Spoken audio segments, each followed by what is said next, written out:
It's so cold. My mouth is numb. People on the tram were just staring at me. Hello. Have a nice day.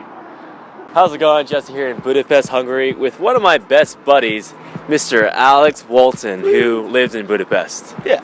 Thanks for saying that. It feels really nice. So today's video, we're gonna talk about basically everyone's biggest fears, traveling alone. And I would like to say, in fact, when me and Alex both got started, we both took off by ourselves. And of course, we were both scared. Yep. Very scared. No one wants to eat dinner alone with everyone staring at them, like wondering, being judged. Sure. Why are you by yourself? And all this shit. I thought of that. I was very in my head.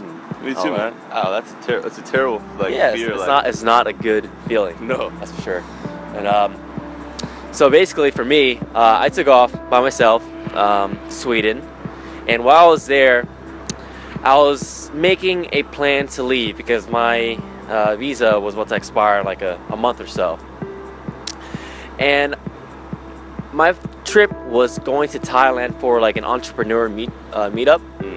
And the thing is, I travel around with one-way tickets. I don't know where I'm going next, so I just thought, okay, I'm gonna buy this ticket to Thailand. Hopefully, I'll meet somebody who will travel with me or who will be living there with me, because I don't want to be in Thailand by myself, partying by myself, eating by myself, saying nothing, living by myself. Very scary thought back then. Silent in your head. Yeah.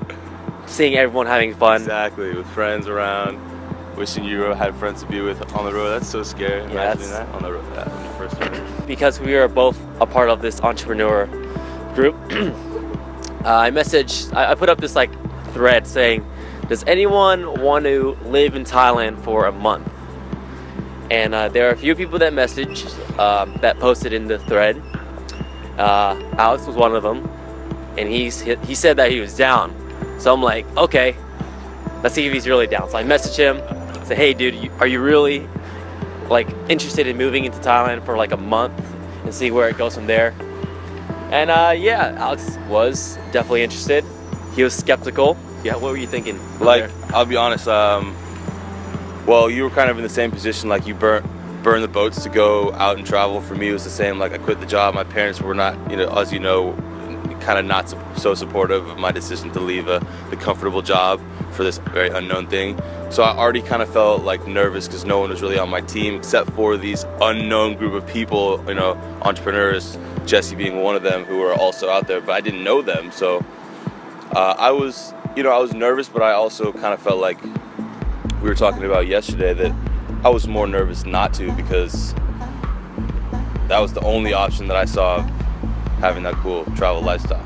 For me, I like staying at home for years and years and years when you really want to travel, and then you have that one little opportunity to really make a big difference, and you turn that down because you're too scared.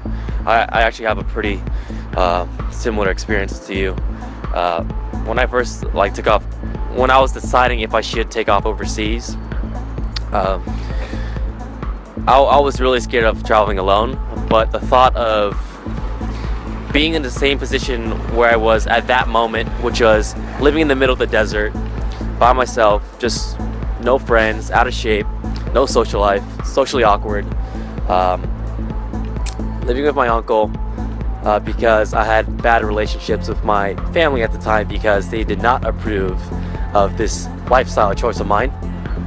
So I was thinking, if I'm staying home all day doing this for months and months now, it was like 8 months at the time, what happens if 10 years fly by and you're doing the same exact thing? So that was a huge fear of mine that got my shit into gear, and that fear surpassed the fear of traveling alone, which made me take that leap. Just because you take off alone, if you have that courage, if you do, good job.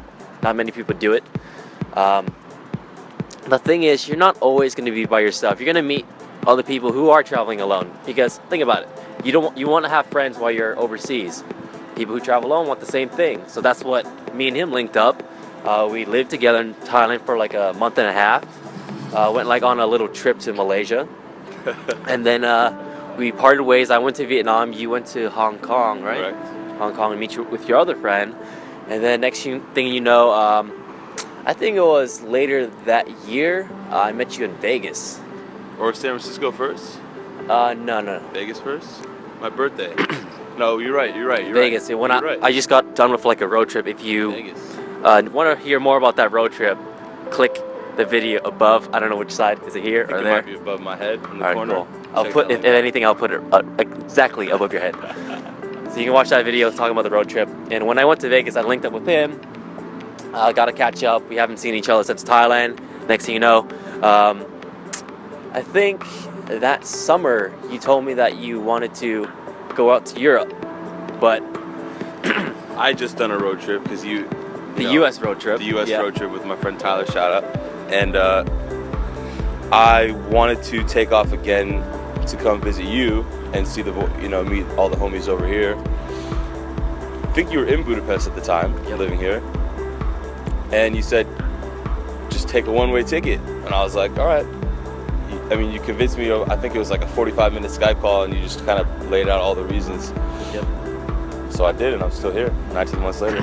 One huge reason I told him to come out was the crew, the people I'm around is incredible. These guys are like, I'm so happy that I am in this network of guys that just kill in every level, social life, dating life, business, and fitness, like everything, literally.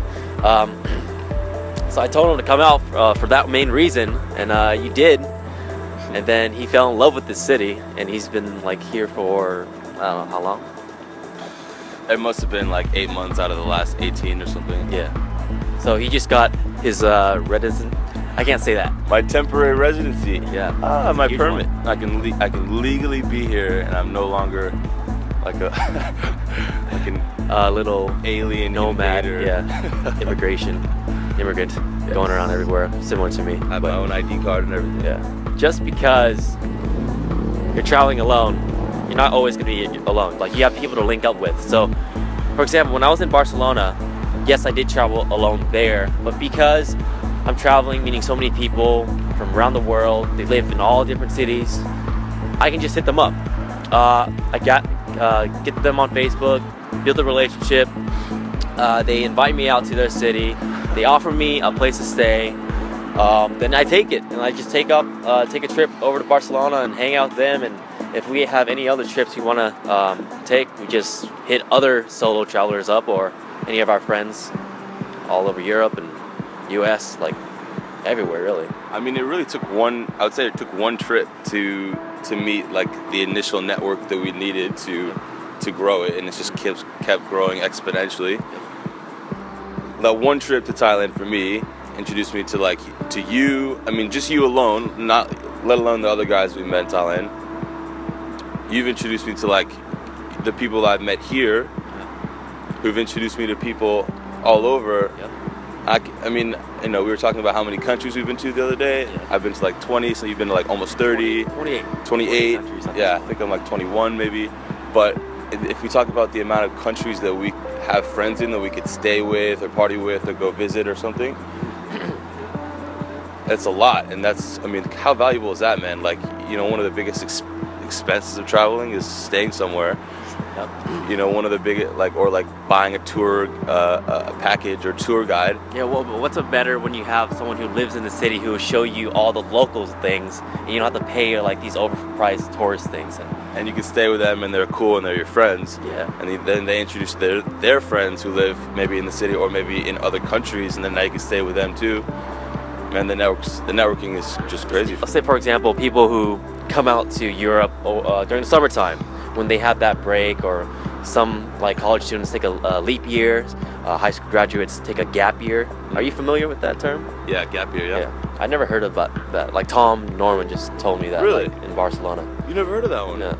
Maybe that's an English thing, actually. Yeah, it 'cause is. My mom might have been the one to tell me that. Yeah. Oh, okay. Yeah. English people, like, once they graduate high school, they take a year off. And Swedes do this as well. Scandinavians, they just travel around. Yeah. Americans, not so much. Once we graduate high school, I remember having a very short summer because college started back up. So I don't think, yeah, that's the sad part. Americans don't travel that much. One other thing, like as far as the networking, that because of course, like the people that you meet on the road is like, you know, obviously one of the biggest, coolest things about it. But I think the general confidence that we built from just even the commitment alone to go by ourselves, you know, and then along the way, the little obstacles or anxiety-inducing situations that we have to deal with by ourselves. I think that builds us up. All those things build us up to the point where we are able to meet other higher level thinking, I might say, people. Yeah. Which like just amplifies the network too. Whereas if you're, I mean, contrast that with being at home, and if you're like at a day job, which is cool if you like it, you know, maybe it's building your confidence too. But if you're by yourself, you're forced to like really rely only on you, and you can't help but grow, or you have to go home and like live with your mom in her basement. Yeah. Like some of our friends or, you know, acquaintances / colleagues. Yeah.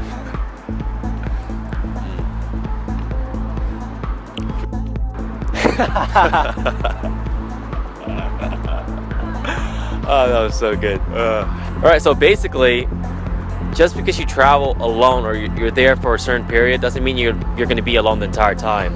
You really muster up the courage and take that leap of faith.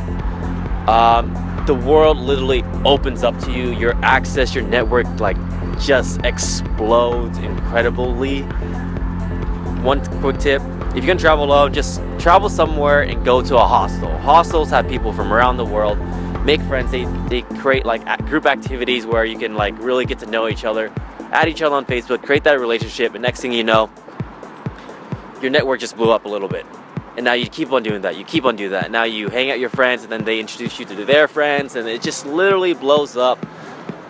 It's such a powerful thing. Solo travel in the beginning is in your mind, really. It's not that scary. You're not gonna fucking die. It's ridiculous if you think that. Stop watching the news. That's bullshit. I know about ISIS and stuff like that. Jesus, man. Like this, I actually met this one girl in Barcelona, and she was telling me how like Europe's not the same anymore. They're like freaking out because of this whole ISIS thing. And I told her, like, let me guess, you watch the news? And she says, yeah. I just went on like a massive rant, like, stop watching that shit. All they want to do is just feed you negativity because all they care about is their ratings and all this type of shit. Yeah. And yeah, it's terrible. I Good mean, headlines, lots of readers, controversy. yeah, I mean the fucking advertisements and all that. They just want their eyeballs on that. But anyways, I hope you guys enjoyed this quite massively long video. Terrifyingly freezing cold. Yeah, and actually, my first guest on my channel ever. This guy. Woo! Basically My first travel partner. Yeah. So, any last words? Wim Hof. Wim Hof method. Just kidding. Oh yeah. Hope you enjoyed the video. I also have one more thing. Alex does have a YouTube channel. Be sure to subscribe to that. Awesome videos. You might see me in some of his videos, and you've probably seen him in my videos as well. Really good videos. I am so jealous of Alex's video blog speaking abilities. Woo! So I try to learn from this guy. So Hey man, you taught me a lot as well, man. One of my biggest mentors. So that's it. We're gonna leave you. We're gonna shoot some more for you guys later, right? Yep. Hope you enjoyed it. Wim Hof. Later. How's it going, Jesse here in Budapest? I can't feel my mouth.